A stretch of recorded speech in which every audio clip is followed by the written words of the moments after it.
É possível, Zé, penhorar um veículo ou um imóvel que tem restrição de alienação fiduciária? Eu vou começar com essa resposta, tá?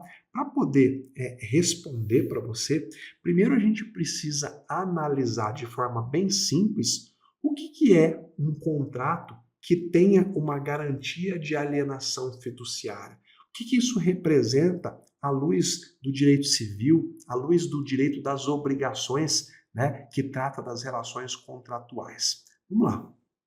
Um contrato que tenha uma garantia de alienação fiduciária, vamos pegar um financiamento, tá? Esse financiamento, se a gente puder dizer de uma forma bem simples para você entender e nunca mais esquecer, ele é um contrato onde uma pessoa aliena, ou seja, transfere a propriedade de um bem para uma outra pessoa, pessoa essa que confiou nela a ponto de emprestar-lhe dinheiro. Por isso que se chama alienação fiduciária. Eu, então, transfiro um bem da minha propriedade para você, você confia em mim e me empresta dinheiro, eu vou te pagando aos poucos e ao final, se eu te pagar tudo, o bem volta para minha propriedade, tá? Mas a confiança que existe entre a gente é tanta que eu deixo a posse direta do bem com você, para que você use e explore como quiser. Zé, traduz isso aí para mim na prática. Tudo bem. Então, o banco, para usar a linguagem mais comum, tem dinheiro. Você tem um carro, mas você precisa do dinheiro do banco. Então, vocês fazem um contrato onde você transfere a propriedade do carro para o banco te dá o dinheiro e o banco aceita que você vai devolvendo esse dinheiro de pouquinho em pouquinho.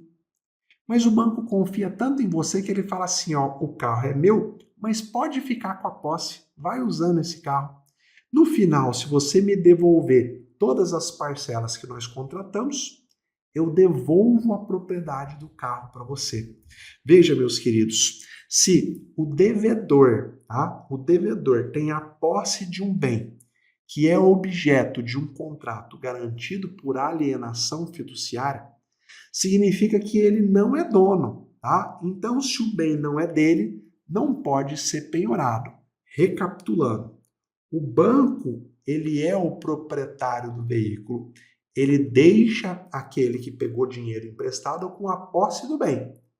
Quando esse que pegou dinheiro emprestado devolver todo o dinheiro, ele devolve também a propriedade.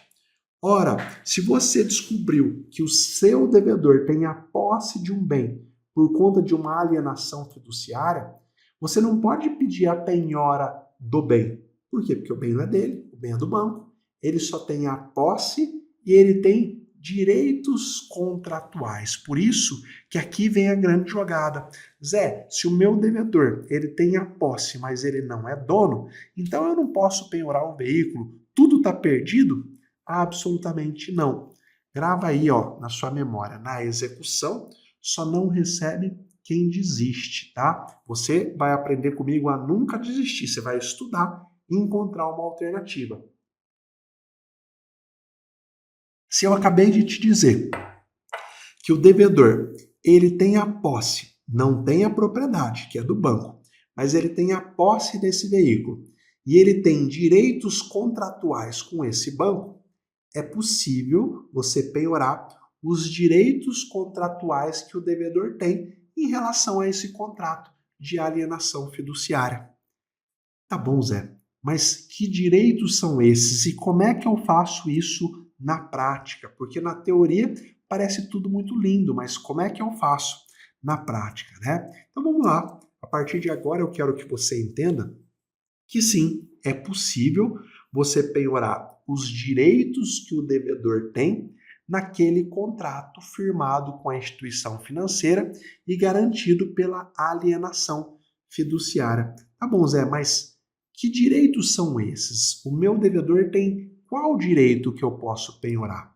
Bom, o primeiro direito que ele tem é relativo às parcelas do negócio que ele tem pago. Imagina só, imagina um financiamento de 120 meses em que o devedor já pagou 100 prestações de R$ 1.000. Ele já quase quitou o financiamento, já desembolsou R$ 100.000. Ele está muito perto de voltar a ser dono do bem. Lembra? O contrato é assim, ó. O banco dá dinheiro, o devedor vai pagando. Quando ele termina de pagar, ele volta a ter a propriedade do bem. Imagina, então, que você está executando e que a sua dívida, a dívida que o devedor tem com o seu cliente, seja de R$ 100.000, tá? Ora, o devedor ele tem um direito referente às parcelas pagas, que equivale justamente a R$ 100.000, tá? Imagina, então, que você descobre que o seu devedor tem esse contrato, que ele já pagou R$ 100.000, tá? Relativo aí a um imóvel, por exemplo, e esse imóvel ele tem valor de mercado de R$ 150.000. No caso, o seu cliente credor pode penhorar o direito contratual do devedor, o direito relativo às 100 parcelas que ele já pagou, pode continuar pagando, né, as mensalidades do contrato, ou seja, as 20 parcelas restantes, e ao fazer isso ele vai ter adquirido um imóvel que vale R$ 150.000, pagando R$ 120.000, porque ele adjudicou, pegou para ele aquelas 100 parcelas que haviam sido pagas, tá? Então, veja como que é economicamente vantajoso. Mas é claro, meus queridos, que exercer ou não esse direito, né? Você querer penhorar esses direitos contratuais sempre vai depender de duas coisas. Primeiro, a quantidade de parcelas já paga. Imagina que você descobre, então, que o seu devedor tem a posse de um automóvel, tem a alienação fiduciária, mas o contrato é de 120 parcelas, ele pagou uma. O seu cliente vai querer assumir quase que a integralidade desse contrato? E aí vem a segunda coisa que você sempre vai ter que olhar, o estado de conservação do bem. Você vai querer, então, ao final, se tornar proprietário de um automóvel que já está todo danificado, esbagaçado, que nem valor de mercado tem? Então você precisa ver que esse direito que é possível penhorar é na prática que você vai descobrir se vale a pena fazer isso ou não, olhando a situação do bem. Mas lembra que eu te falei que o seu devedor, que tem lá um carro, um imóvel com alienação fiduciária, ele tem dois direitos contratuais? O primeiro eu acabei de falar, que é o direito relativo às parcelas que ele já pagou. O segundo direito é o direito de permanecer na posse direta do bem. Você não concorda comigo? Ó, o banco confia tanto nele que ele fala assim, ó, fica com a posse, vai usando o veículo enquanto você vai me pagando. Você concorda comigo que a posse é um direito que tem valor econômico e que a posse pode ser explorada economicamente? Imagine então que o credor, ele penhora os direitos contratuais, ele então penhora aquele direito relativo às parcelas pagas, mas ele também penhora o outro direito contratual, que é o direito à posse direta do bem. Você não concorda comigo que o credor ele pode alugar esse bem e ir fazendo dinheiro para cobrir o valor da execução? Ele pode tirar proveito financeiro dessa posse, inclusive para quitar a dívida. Então veja, existem dois direitos que o devedor tem naquele contrato que tem garantia de alienação fiduciária: direito às parcelas pagas e direito à posse direta, tá bom? Tá bom, Zé. Eu entendi tudo isso, mas como que tudo isso funciona na prática? É o que eu vou te falar exatamente agora. Primeiro, meus queridos, existem ferramentas que você usa sem a ajuda do juiz para descobrir que o seu devedor tem carro ou imóvel. Carro você descobre através, por exemplo, da Jusfaia. A Jusfaia é uma ferramenta paga que você paga lá, eu acho que não chega a R$ 10 para fazer uma busca de veículo em nome do devedor. Se você já está dentro de um processo, você já tem uma execução em andamento, você sabe que o Renajude também descobre isso, se o seu devedor tem um veículo. E se tiver, lá vai estar anotado, vai aparecer lá no documento do veículo, né, que ele tem uma alienação fiduciária. Imóvel, você vai descobrir através do portal Registradores. Você vai bater lá o CPF do executado, pode ser que apareça um imóvel e lá na matrícula vai estar anotado lá a existência de uma alienação fiduciária. Se a gente estiver falando de veículo e você descobriu lá que o devedor tem um veículo, mas tem a anotação de alienação fiduciária, dentro da execução, você vai formular um pedido para que o juiz oficie ao Detran, para que o Detran informe qual é a instituição financeira que tem essa alienação.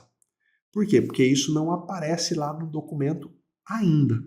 Dentro em breve, o Renajude vai ter uma alteração em que isso já vai aparecer. Na consulta do Renajude já vai vir lá alienação fiduciária, banco tal, e vai aparecer até detalhes do contrato, mas hoje isso não aparece. Então, na prática, descobriu que o devedor tem um veículo e lá está anotado alienação fiduciária, vai pedir para o juiz oficiar para o Detran informar qual é a instituição.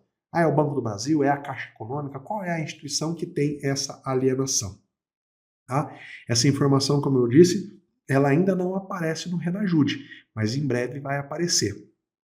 Vindo a resposta, o Detran vai informar lá, ó, essa alienação fiduciária desse veículo é junto ao Banco do Brasil. Vindo essa resposta, você vai pedir para que o juiz, então, oficie ao Banco do Brasil para que ele informe a situação do contrato. Quantas parcelas já foram pagas? Qual é a quantidade total de parcelas? Qual é o valor de cada parcela? O banco vai informar a situação contratual. Se a gente está falando de imóvel, né, no caso dos imóveis, quando você pega a matrícula, lá já tem qual é a instituição que tem o contrato garantia de alienação fiduciária. Você vai pedir para o juiz, então, oficiar para essa instituição, para que ela traga a situação do contrato. É isso que você precisa ver.